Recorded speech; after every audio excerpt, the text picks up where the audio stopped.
নমস্কার, শুরু করতে চলেছি সেই অনুষ্ঠান যে অনুষ্ঠান দেখার জন্য আপনারা অধীর আগ্রহে অপেক্ষা করে থাকেন ঠিক এই সময় টিভির পর্দার ওপারে, যে অনুষ্ঠানের নাম সমস্যা এবং সমাধান। এই অনুষ্ঠানে সৌরভে আপনারা আরও সুরভিত হন, আপনাদের মধ্যে চৈতন্য জাগ্রত হোক, এই আশা যেরকম রাখি সেরকমভাবেই আশা রাখি যে ইংরেজি নতুন বছরের অরুণ আলোয় আপনাদের প্রতিটি জাগ্রত পল হয়ে উঠুক নবীন, আপনাদের নিয়ত চেতনায় থাক আলোয় ভরায় ত্রিভুবন। তার মাঝখানেও কিন্তু একটা প্রশ্ন আপনাদের উদ্দেশ্যে অবশ্যই রাখব। আচ্ছা, বলতে পারবেন ভবিষ্যৎকে কে দেখেছে? ভবিষ্যৎকে আমরা কেউ কি দেখেছি? সেই ভবিষ্যৎ নিয়েই কিন্তু এই অনুষ্ঠান, আর ভবিষ্যৎকে কেন্দ্র করে যে শাস্ত্র গড়ে উঠেছে তারই নাম জ্যোতিষশাস্ত্র। একটা ছোট্ট বিজ্ঞাপনী বার্তা, আপনারা অনেকেই হয়তো জানেন এই কথাটা, কাল পার কন্ট্রোল, আগামীকাল কি হতে চলেছে তাই কিন্তু বলে দেবে জ্যোতিষশাস্ত্র।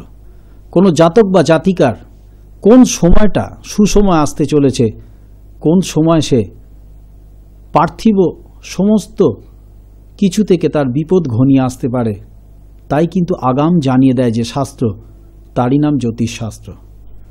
আর এই শাস্ত্রের হাজার হাজার বছর পুরনো শাস্ত্র, যে শাস্ত্র শুধুমাত্র মানব কল্যাণের জন্যই সৃষ্টি করেছিলেন বৈদিক যুগের মুনি ঋষিরা, সেই শাস্ত্রের অমলিন সত্যতা আজও ভারতবর্ষের বুকে যে কজন বিরল জ্যোতিষ গবেষক করে চলেছেন, তাদের মধ্যে একজন মহান ব্যক্তিত্ব আজও আমাদের স্টুডিওতে এসে উপস্থিত হয়েছেন, যে ব্যক্তিত্বের নাম বাবা শ্রী দেবদাসজি মহারাজ, যিনি কর্মে অবিচল, লক্ষ্যে স্থির রেখে আধ্যাত্মিকতার অমোঘ টানে কিন্তু প্রতিনিয়ত সমস্যার বেড়াজালে যারা জড়িয়ে আছেন তাদের সেই সমস্যা থেকে বের করে আনছেন জ্যোতিষশাস্ত্রের নিখুঁত চর্চার মাধ্যমে।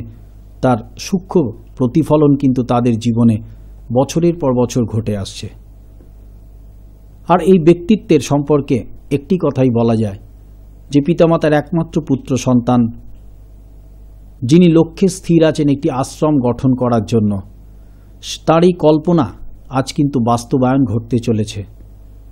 একটি আশ্রমকে তিনি গঠন করবেন, সেই উদ্দেশ্য নিয়েই কিন্তু বছরের পর বছর এ ধরনের ধর্মভিত্তিক এবং জ্যোতিষশাস্ত্র ভিত্তিক অনুষ্ঠান ভারতবর্ষের বিভিন্ন নামী চ্যানেলে তিনি করে আসছেন। তারই প্রতিফলন কিন্তু পড়তে চলেছে, যে প্রতিফলন আপনারা আমাদের ওয়েবসাইট লগ ইন করলেই সেই রূপরেখা আপনারা অবশ্যই পেয়ে যাবেন। আসুন আমরা সেই মহান ব্যক্তিত্বকে স্বাগত জানাবো, যিনি এই অনুষ্ঠানের মাধ্যমে প্রতিটি মানবের হৃদয়তন্ত্রে ধর্মের বাণী প্রজ্বলিত করে আসছেন। আর যেখানে চৈতন্যহারা সমাজ নাস্তিকতায় ভর দিয়ে মাতৃসময় পৃথিবীর স্নেহবিষ পান করতে ব্যস্ত, সেখানে কিন্তু উনি জানিয়ে যাচ্ছেন একটিই কথা, যে পার্থিব জীবনের সমস্ত সুখ কিন্তু বৈদিক জীবনাদর্শ আধ্যাত্মিক মননের মাধ্যমে সম্ভব। এহেন ব্যক্তিত্বকে, এহেন বিরল জ্যোতিষ গবেষক, শৈব সাধক, সংখ্যাতত্ত্ববিদ এবং বাস্তুশাস্ত্রবিদ বাবা শ্রী দেবদাসজি মহারাজকে আমাদের স্টুডিওয়ে স্বাগত জানিয়ে শুরু করছি আজকের অনুষ্ঠান সমস্যা এবং সমাধান। নমস্কার। টিভি মিডিয়া কর্তৃপক্ষকে এবং আমার সাথে স্টুডিওতে আছে আর্য বসু রায় আর্যকে এবং তোমাদের সকলকে প্রীতি ও শুভেচ্ছা জানিয়ে এবং দেবাদিদেব মহাদেবের চরণে তোমাদের জীবনের সার্বিক মঙ্গল প্রার্থনা করে অনুষ্ঠান শুরু করছে সমস্যা এবং সমাধান। ওং নমঃ শিবায়। ওং শ্রী মহাকাল রুদ্র ভৈরব দেবায় নমঃ। ওং শ্রী মহাকাল রুদ্র মহামৃত্যুঞ্জয় দেবায় নমঃ। ওং নমঃ শিবায়। ওং নমঃ শিবায়। ওং নমঃ শিবায়। ভক্তগণ, এসে গেছে সেই বহু প্রতীক্ষিত তিথি। সকল সাধকের পক্ষে মঙ্গলময় তিথি, সিদ্ধি লাভ করার তিথি, শক্তি লাভ করার তিথি, আশীর্বাদ লাভ করার তিথি, শিব চতুর্দশী। শিব চতুর্দশী এসে গিয়েছে, আর সকল সাধক উদ্বেলিত হয়ে উঠেছ, সকল ভক্ত উদ্বেলিত হয়ে উঠেছ। আমরা আশীর্বাদ প্রাপ্ত করব, ভগবান দেবাদিদেবের সাধনা করব। ভগবান দেবাদিদেবের আশীর্বাদে আমাদের জীবনে সব বিষ দূর হবে। বিষের যেমন জ্বালা যন্ত্রণা হয়, ঠিক তেমন এই জীবন যাপন করতে গেলেও বহু জ্বালা যন্ত্রণা হয় গো। মানসিক জ্বালা যন্ত্রণা হয়, মনে কষ্ট হয়, আপনজন দুঃখ দেয়, সম্পর্ক ভেঙে যায়। বহু কষ্ট করে যে অর্থ সঞ্চয় করো তা নষ্ট হয়ে যায়। আর্থিক দারিদ্রতা আসে, ছেলে মেয়ে কথা শোনে না, স্বপ্ন ভেঙে যায়। রোগ ভোগ আসে, ভুল চিকিৎসা হয়, মিথ্যে অপবাদ হয়, দুশ্চিন্তা হয়, অপমান অপযশ, কত রকমের জ্বালা যন্ত্রণা, কত রকমের জ্বালা যন্ত্রণা। স্বপ্ন ভেঙে যাওয়ার জ্বালা যন্ত্রণা, ঘর ভেঙে যাওয়ার জ্বালা যন্ত্রণা, সম্মান হানি হওয়ার জ্বালা যন্ত্রণা, বেকারত্বের জ্বালা যন্ত্রণা, দারিদ্রতার জ্বালা যন্ত্রণা। সবই যেন বিষের জ্বালা, বিষের জ্বালা। একটা কাকড়া বিছে কামড়ে দিলে যেমন রোগী ছটপট করে জ্বালায়, সে যেমন বেহোশ হয়ে যায়, ঠিক সেরকম যেন সংসারের কাকড়া বিছে প্রতি মুহূর্তে, জীবনের কাকড়া বিছে রোজ আমাদের দংশন করতে চায়। রোজ আমাদের যেন দুঃখে আচ্ছন্ন করে দেয় গো। এই দুঃখ থেকে মুক্ত হবার উপায় কি? কে এই বিষ পান করতে পারে? বিষ পান করতে পারেন দেবাদিদেব মহাদেব। দেবেরও আদিদেব মহাদেব, তিনি পান করতে পারেন। তিনি দিতে পারেন আমাদের সুখ শান্তি, তিনি দিতে পারেন আমাদের জীবনের মতো জীবন। তিনি রোগভোগ দূর করতে পারেন। কারণ যখনই আমরা শিবের কৃপা থেকে বঞ্চিত হই, সব রকমের রোগভোগ তখনই এসে আমাদের শরীরে বাসা বাঁধে। আমরা যখন শিব শক্তির সাথে জুড়ে যাই, তখন রোগভোগ আমাদের জীবন থেকে দূর হয়। তিনি সংহারকর্তা, তিনি সংহার করেন, তিনি আবার রোগ থেকে মুক্ত করেন। তিনি মহামৃত্যুঞ্জয়। শিবশক্তির মধ্যেই জীবনে সব রহস্য লুকিয়ে আছে। শিবশক্তির মধ্যেই এই জীবনের সৃষ্টি, শিবশক্তির মধ্যেই এই জীবনের মুক্তি, শিবশক্তির মধ্যেই জীবনে সব রহস্য লুকিয়ে আছে। তাই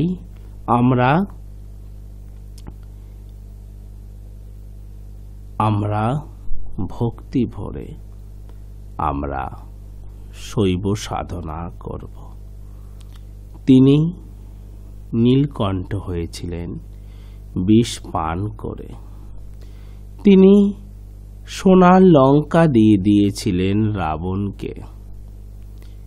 আর তাকে দেখো, তিনি সদা যোগী, তিনি সদা ধ্যানস্থ, তিনি সদা তপরত।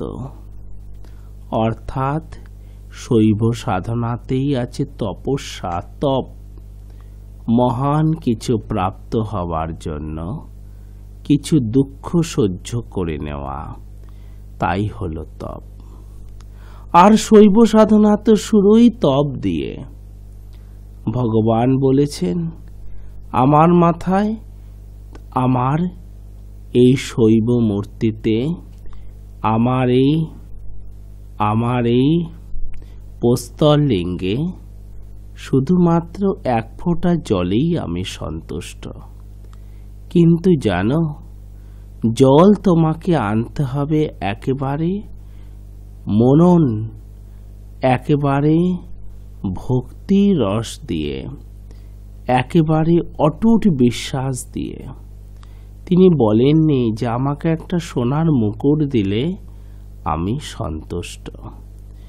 জল আনতে হবে তোমাকে, নিজেকে জলাশয় থেকে ভরে খালি পায়ে হেঁটে যেতে হবে তোমাকে বাবার দরবারে, বাবার মন্দিরে, বাবার বাড়িতে।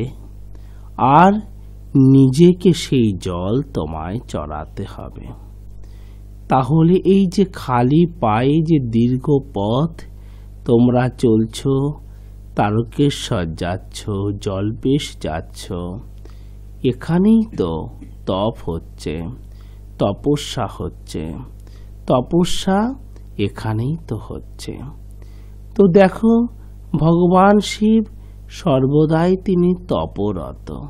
তিনি তপ খুব পছন্দ করেন এবং তপস্যাতেই তো সিদ্ধি লাভ হয়, তপস্যাতেই তো শক্তি লাভ হয়। দেখনি, যখনই কোনো সংকট আসে, তপস্যার মাধ্যমেই আমাদের পুরাণে, আমাদের উপনিষদে, রামায়ণে, মহাভারতে, মার্কণ্ডেয় পুরাণে, শিব পুরাণে, দেখো শিব মহাপুরাণে, সব জায়গাতেই তাই বলা আছে। তপস্যার মধ্যেই শক্তি নিহিত আছে। তিনি দেখো, তিনি কখনো সোনার সিংহাসনে তিনি বসেননি, তিনি সোনার মুকুটও পরেননি। তিনি দেখো, গায়ে তিনি ছাই মেখে রয়েছেন।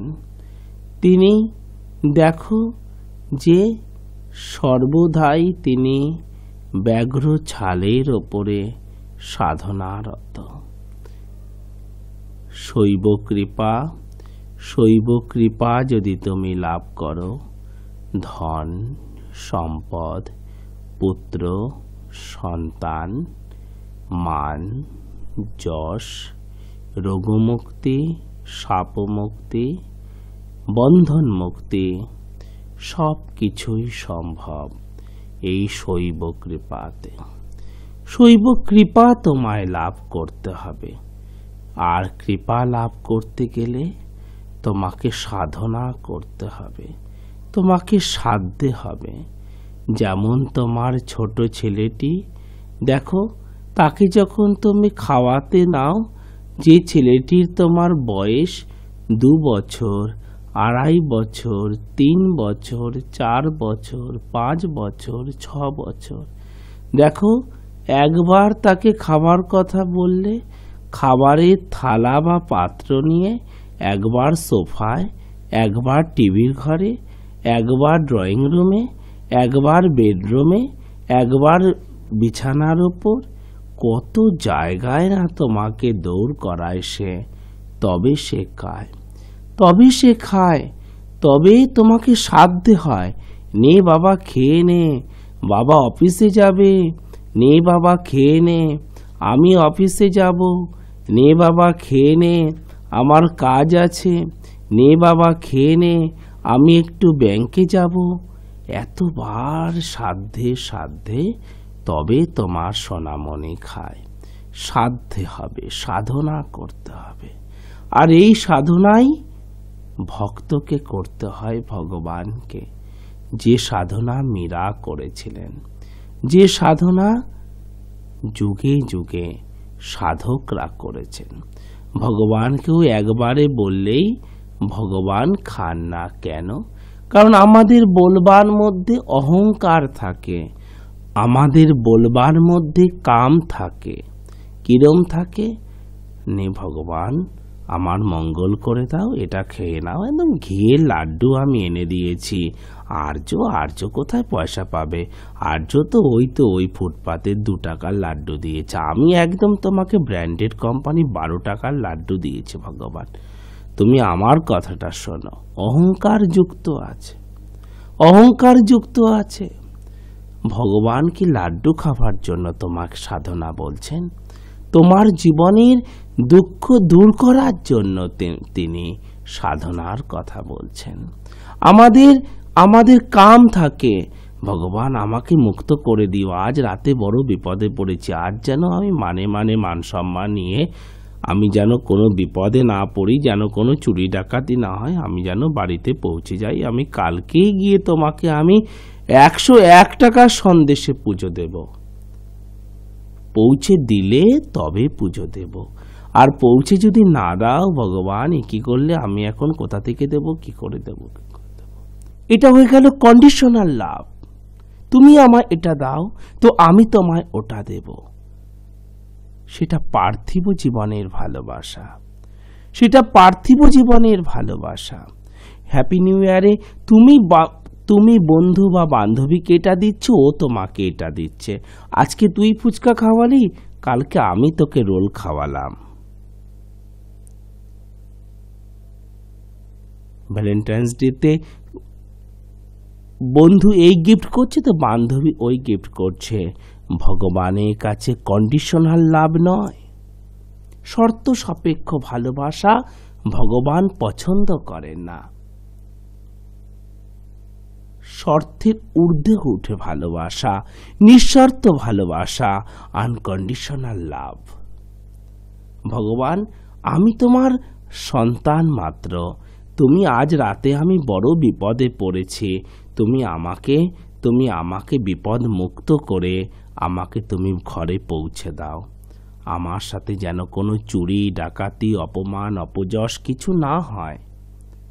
আর সাধনা 101 টাকার সন্দেশ দিয়ে করলে কি 2 টাকার চিনি দিয়ে করলে কি কিছুই দিলে না, শুধু নামই জপলে, ওং নমঃ শিবায়, ওং নমঃ শিবায়, ওং নমঃ শিবায়, ওং নমঃ শিবায়, ওং নমঃ শিবায়।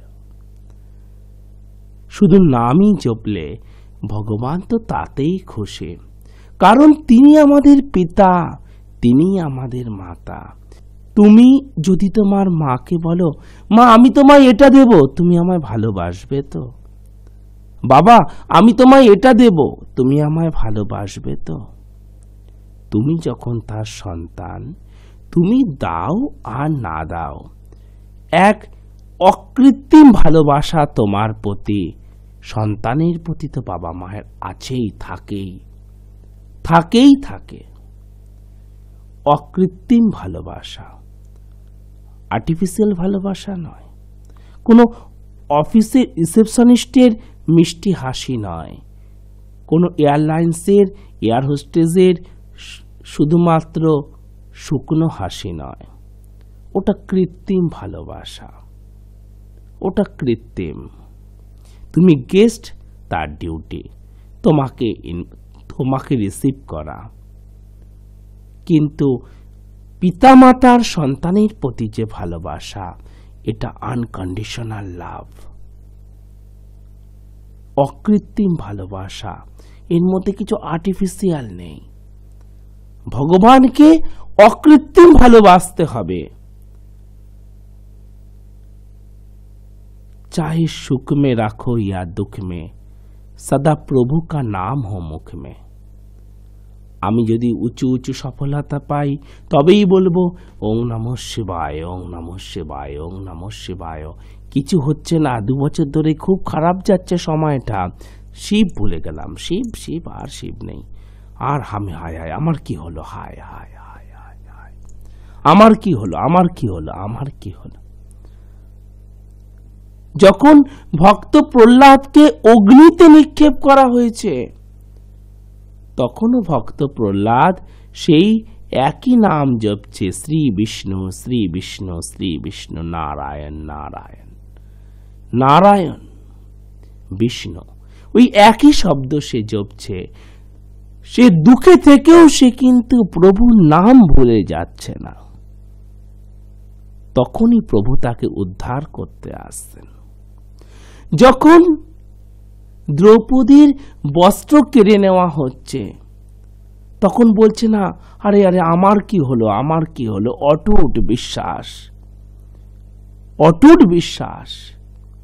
হে মধুসূদন, আমি তোমার শরণাগত। অটুট বিশ্বাস, যে বিশ্বাসে এতটুকু কনফিউশন নেই, যে বিশ্বাসে এতটুকু সন্দেহ নেই। আমি তারকেশ্বর হেঁটে যাব নাঙ্গা পাও, খালি পায়ে, আর ভগবান তো আমায় শুনবেনই শুনবেন। আমি তো তার পুত্র, আমি তো তার কন্যা। সে কেন শুনবে না আমার কথা? সে আমার দুঃখকে কেন শুনবে না? শুনবেই শুনবে, তিনি শুনবেন, অবশ্য শুনবেন। এই অটুট বিশ্বাস নিয়ে, অটুট বিশ্বাস, ভগবানের শরণে আসতে হবে। লক্ষ কোটি টাকা নিয়ে ভগবানের শরণে আসতে হবে না। লক্ষ কোটি টাকা নিয়ে ভগবানের শরণে আসতে হবে না। লক্ষ কোটি টাকা তিনিই দেবেন। ভাবো তো একবার, একবার ভাবো তো স্বামীজির কথা। স্বামীজির বইগুলো একবার পড়বে তো। তিনি কোন প্রিন্স ছিলেন, তিনি কোন রাজবংশে জন্মগ্রহণ করেছিলেন যে তিনি এমন এক মহান প্রতিষ্ঠান রচনা করলেন, তাও মাত্র ৩৯ বছর বয়সী জীবদ্দশায়। তিনি কি ইন্ডাস্ট্রিয়ালিস্ট ছিলেন? ছিলেন তো না। তো ধন, ধন তো ভগবানেরই হাতে। মান, যশ, সুনাম সব তো তার হাতে। আমরা ভগবানের সাথে কোনো কন্ডিশনাল লাভে যাব না। ভক্ত কখনো কন্ডিশন করে না। হে ভগবান, তুমি আমাকে এটা করে দাও তো আমি তোমায় ওটা দেব। তুমি আমাকে করে দাও আর না দাও, আমি তো তোমারই সাধনা করব। ভগবান, আমি দুঃখী, আমার ছেলেটি দুবার জয়েন্টে কোনো রকম ভালো র্যাঙ্ক করতে পারল না। বুঝেছি, গত দুবার হয়তো আমার সাধনায় কোনো ভুল ত্রুটি ছিল। ভগবান, আমাকে তুমি নির্ভেজাল সাধনা করার, আমাকে তুমি ত্রুটি মুক্ত সাধনা করার মতো শক্তি দাও।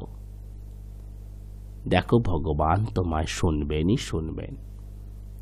তাই বলি, এই শিবরাত্রির মহান তিথিকে আমরা আমাদের জীবন থেকে হারাতে দেব না। আমরা এর পুরো উপায় আমরা করব, আমরা এর সম্পূর্ণ শুভ ফল প্রাপ্ত করব। আগে বলি, শিবরাত্রির কোন দিন কি হবে। তোমরা যারা শিবরাত্রি, শৈবব্রত বা শিব চতুর্দশী পালন করবে, কিভাবে করবে, আর যারা আমার মন্দিরে আসতে চাও তারা কিভাবে, কবে আসবে, সেগুলো বলে দেব এবং চিঠিরও উত্তর দেব। দর্শক বন্ধুরা, শিব চতুর্দশীর মতো মহান তিথি, এই নিয়ে আরও আলোচনা, আরও গভীর আলোচনা আমরা বাবা শ্রী দেবদাসজি মহারাজের শ্রীমুখ থেকে অবশ্যই শুনব।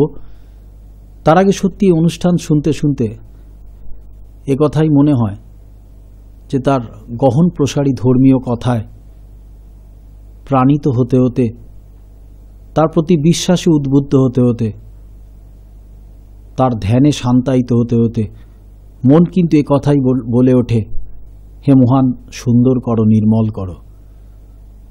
যেরকম তিনি আধ্যাত্মিক বৈদগ্ধ্যে মননে একজন বিরল জ্যোতিষ গবেষক, ঠিক সেরকমভাবেই বলা যায় যে ভাবনায় ও বিন্যাসে তিনি বৈদিক জীবনাদর্শ এবং আধ্যাত্মিক মননে দীপ্যমান। এ সব কিছুরই গুণফল কিন্তু বাবা শ্রী দেবদাসজি মহারাজ, যার সান্নিধ্য, যার সুপরামর্শ পেয়ে লক্ষ লক্ষ মানুষ আজ সমাজের বিভিন্ন আঙ্গিকে সুপ্রতিষ্ঠিত। এহেন মানুষ একজন শৈব সাধক। শিব চতুর্দশী তো আপনারা নিশ্চয়ই পালন করবেন এই পুণ্যতিথি, কিন্তু তা যদি একজন শৈব সাধকের আশ্রমে আপনারা পালন করেন, তার কিন্তু মাত্রাই আলাদা। সেই দিনটির মাহাত্ম্য আপনাদের জীবনে আরও সঠিকভাবে প্রতিফলিত হবে। সেই দৃষ্টিকোণ থেকেই বলতে পারি আগামী 12, 13 এবং 15ই ফেব্রুয়ারি বাবা শ্রী দেবদাসজি মহারাজের নিজস্ব আশ্রম শিবকৃষ্ণ গুরুকুল 130 নেহেরু নগরে আপনারা অবশ্যই আসবেন এই শিব চতুর্দশী পালনের জন্য। আর যে উৎসবের আয়োজন প্রতি বছরের মতো এবছরও তার আশ্রমে আয়োজিত হবে তা হলো এই রকম: 12 তারিখ শিব চতুর্দশী শৈবব্রত পালন, মহামৃত্যুঞ্জয় যজ্ঞ, শিব মহাপুরাণ পাঠ, অগ্নিবিদ্যা অধ্যয়ন, ধ্যান শিবির এবং শৈব শক্তি অধ্যয়ন। 13 তারিখ অমাবস্যা পূজা, মাতৃপূজা, শক্তি হোম, গীতা পাঠ এবং ধ্যান শিবির। 14 তারিখ বিরতি থাকছে, শুধুমাত্র বিশ্রাম। এবং 15 তারিখ যে অনুষ্ঠান আয়োজিত হবে তা হলো এই রকম: ভোগ বিতরণ, প্রসাদ বিতরণ এবং মানব মহামিলন উৎসব ও জীব শিব মহামিলন উৎসব পাঠ। এছাড়াও প্রতিদিন থাকবে গঙ্গারতি এবং সন্ধ্যারতির আয়োজন। এই উৎসবে আপনাদের সকলের সাদর আমন্ত্রণ রইল।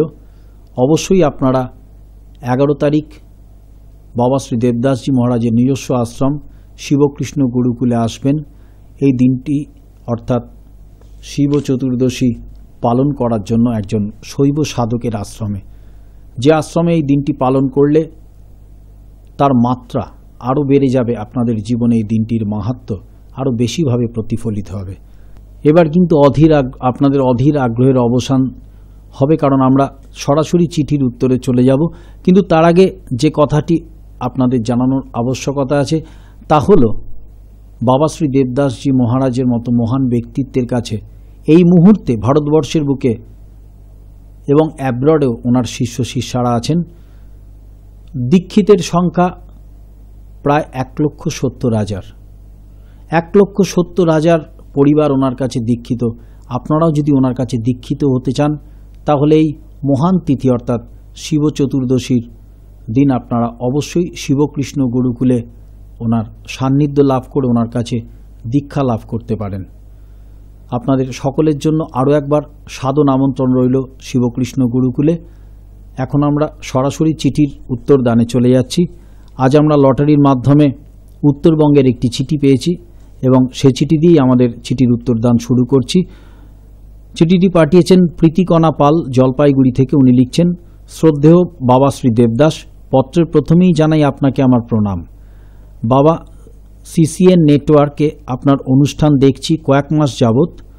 বাবা, আপনার অদ্ভুত বিচারশৈলী এবং সর্বোপরি আপনার জনকল্যাণমুখী কার্যকলাপ দেখে ভগবানের কাছে প্রার্থনা করছি আপনার আরও শ্রীবৃদ্ধি হোক এবং সমগ্র উত্তরবঙ্গবাসী আপনার সান্নিধ্য লাভ করুক। বাবা, আমি আমার মেয়ের হরস্কোপ আপনার কাছে পাঠালাম সূক্ষ্ম বিচারের আশায়।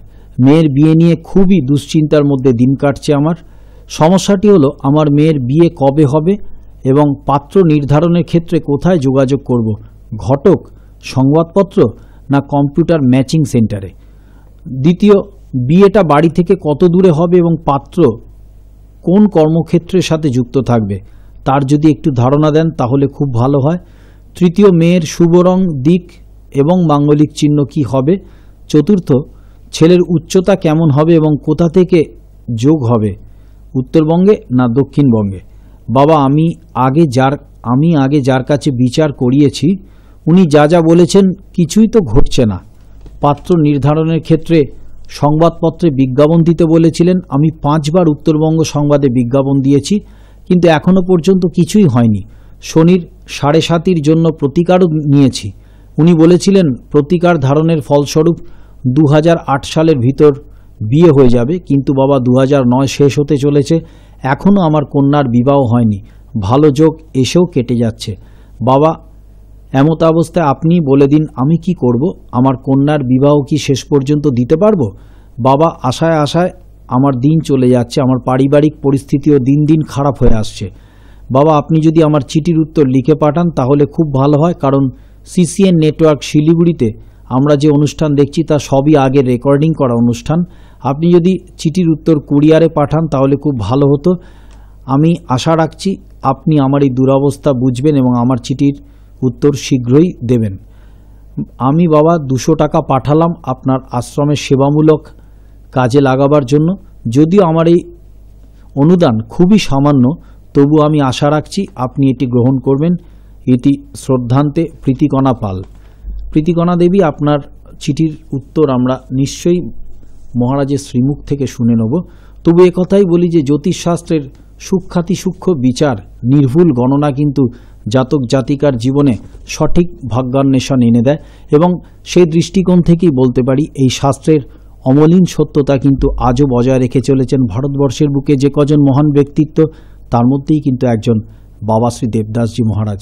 আসুন আপনার মেয়ের ব্যাপারে সূক্ষ্মাতি সূক্ষ্ম ওনার জ্যোতিষ গবেষণার প্রতিফলিত চিত্র আমরা আগামী কিছুক্ষণ শুনে নিই ওনার শ্রীমুখ থেকে। মা প্রীতিকণা পাল, কেয়ার অফ অখিল চন্দ্র পাল, গ্রাম মহাকাল পাড়া, জলপাইগুড়ি 735224। এই ঠিকানা থেকে তুমি আমাকে এই চিঠি পাঠিয়েছ মা। খুব সুন্দর চিঠিটি তুমি লিখেছ, তোমার প্রশ্নগুলো গুছিয়ে তুমি লিখেছ, কিন্তু মা তুমি এর সাথে কোথাও মেয়ের জন্ম তারিখ চিঠির মধ্যে মা লেখনি। চিঠির মধ্যে মা তুমি কোথাও জন্ম তারিখ মা লেখনি। তুমি লিখেছ, বাবা আমি আমার মেয়ের হরোস্কোপ আপনার কাছে পাঠালাম সূক্ষ্ম বিচারের আশায়। মেয়ের বিয়ে নিয়ে খুবই দুশ্চিন্তার মধ্যে দিন কাটছে আমার। মা তুমি লিখেছ যে একটা হরোস্কোপ তুমি এর সাথে পাঠিয়েছ, কিন্তু মা আমার কাছে শুধুমাত্র চিঠিটাই এসে পৌঁছেছে মা, এর সাথে কোনো হরোস্কোপ মা এসে পৌঁছয়নি।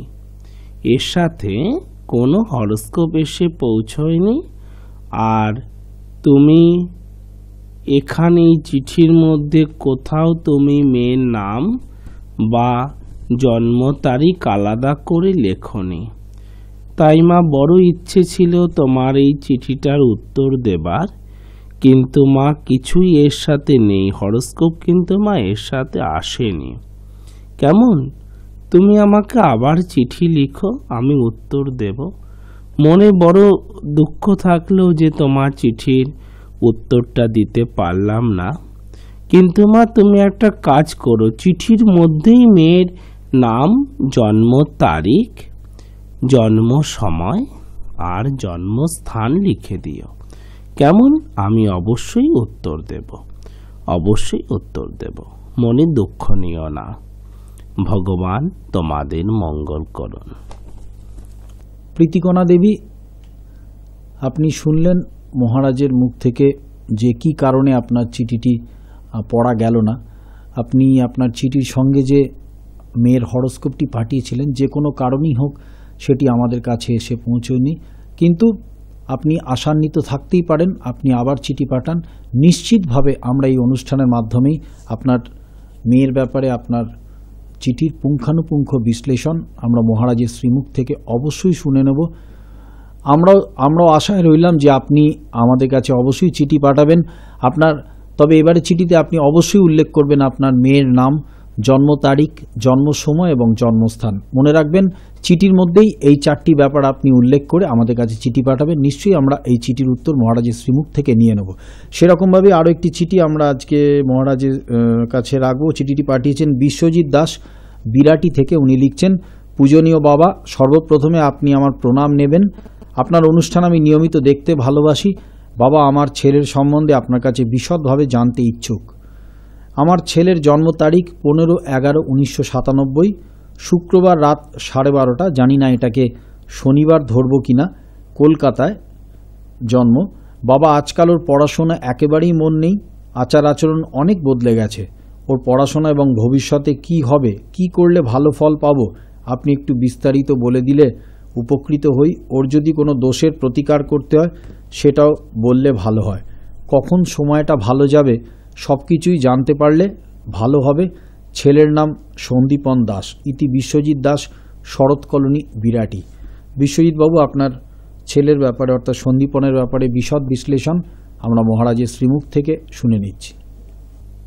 বাবা বিশ্বজিৎ দাস, তুমি বিরাটি শরৎ কলোনি থেকে এই চিঠি আমাকে পাঠিয়েছ ছেলে সন্দীপন দাসের জন্য। আমি অবশ্যই তোমার চিঠির উত্তর দেব। কেমন উত্তর দেব? সব কিছু বলবো, সব কিছুই বলবো। আমি আজ একটু শিবরাত্রি সম্পর্কে বলে নিই। তোমার চিঠির উত্তর তুমি অবশ্যই পাবে। তোমার এই চিঠি লটারির মাধ্যমে আজ উঠেছে, তুমি অবশ্যই চিঠির উত্তর পাবে। যেহেতু এই অনুষ্ঠানগুলো শিবরাত্রির উপলক্ষে বিশেষ অনুষ্ঠান, তাই শিবরাত্রি সম্পর্কে আর কিছু কথা বলি। সবার আগে বলি, তোমাদের সকলকে নিমন্ত্রণ। তোমরা সপরিবারে সকলে আসবে, সকলে সপরিবারে আসবে এবং এই শৈব আরাধনায় তোমরা অংশ নেবে। কেমন? এখানে ভক্তদের থাকবার স্নানের ব্যবস্থা, টয়লেটের ব্যবস্থা, খাবারের ব্যবস্থা, ঘুমের ব্যবস্থা, সব ব্যবস্থা আছে। তোমরা অবশ্য সপরিবারে আসবে। 11 তারিখ থেকে তোমরা আসতে পারবে। 12 তারিখ থেকে শিবরাত্রি উৎসব শুরু হবে। যারা শৈবব্রত পালন করবে কি শিব চতুর্দশী পালন করবে, সকলে তোমরা আসবে। যারা পালন করবে না তারা পূজা দেখতে আসবে, তারা পূজা দেখতে আসবে। কেমন? সকালবেলা 7টা থেকে অনুষ্ঠান শুরু হবে। সকাল 7টা থেকে অনুষ্ঠান শুরু হবে, রাত্রি 11টা পর্যন্ত অনুষ্ঠান চলবে।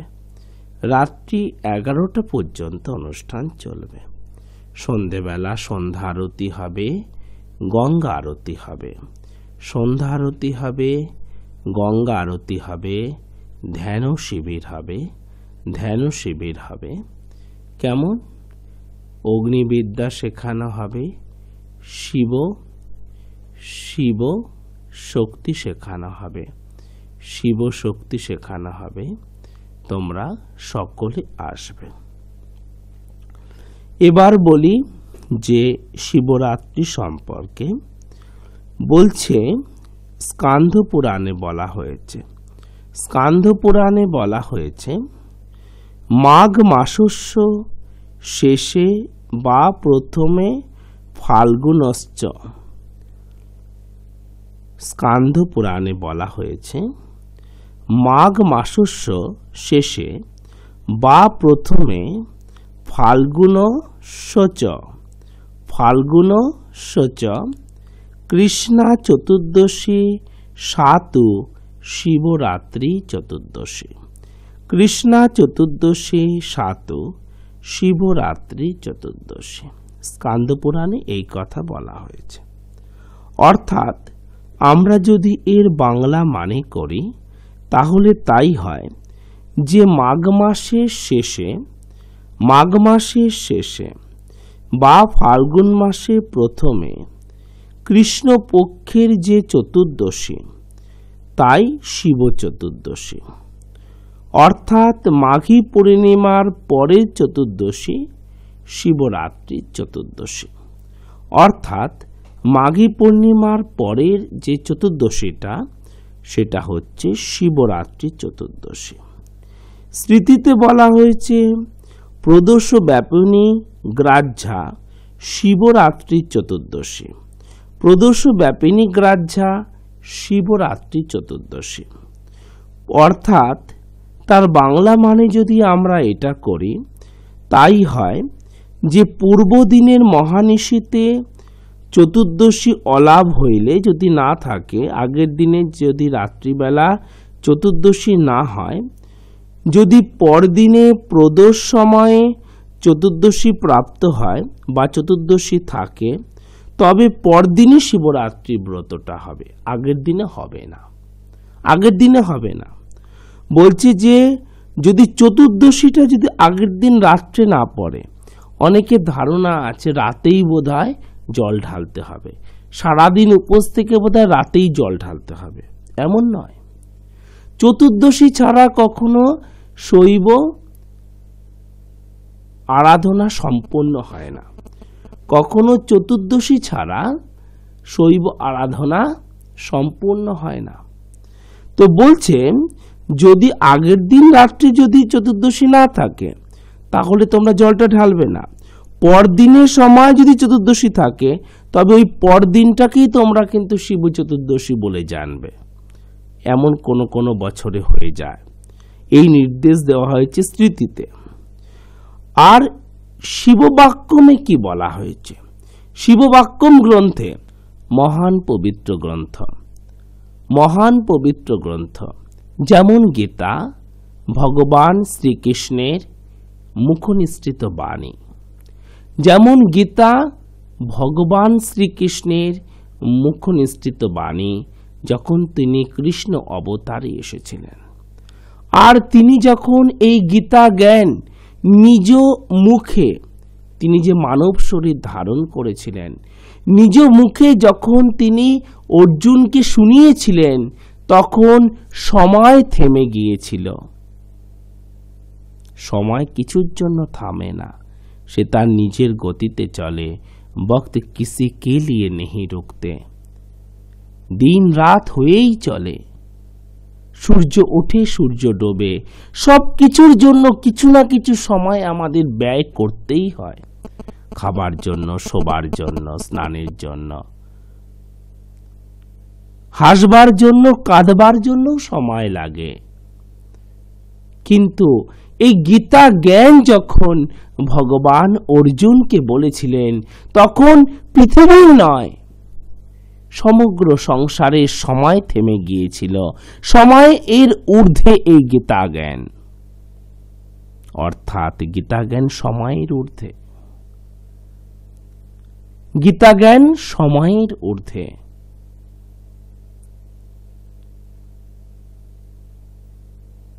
গণিতের জ্ঞান শুধুমাত্র গণিতের ক্ষেত্রে কাজে লাগে, অর্থনীতির জ্ঞান শুধুমাত্র অর্থনীতির ক্ষেত্রে কাজে লাগে, রাজনীতির জ্ঞান শুধুমাত্র রাজনীতির ক্ষেত্রে কাজে লাগে।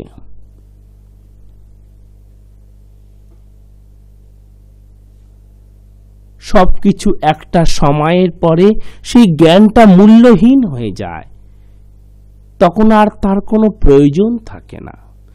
গীতা জ্ঞান সময়ের ঊর্ধ্বে, সময় তাকে গ্রাস করতে পারে না। সর্বদা, জীবনের সর্বদা, যে কোনো সময়ে আর জীবনের পরও গীতা জ্ঞান একান্তভাবেই প্রয়োজন। শরীর ত্যাগ দেবার পরও, শরীরকে ত্যাগ করবার পরও গীতা জ্ঞান প্রয়োজন। সময় থেমে গিয়েছিল। আর এবার যে গ্রন্থটা কথা বলবো, তা অতীব পবিত্র গ্রন্থ। গ্রন্থটির নাম শিববাক্যম। শিববাক্যম।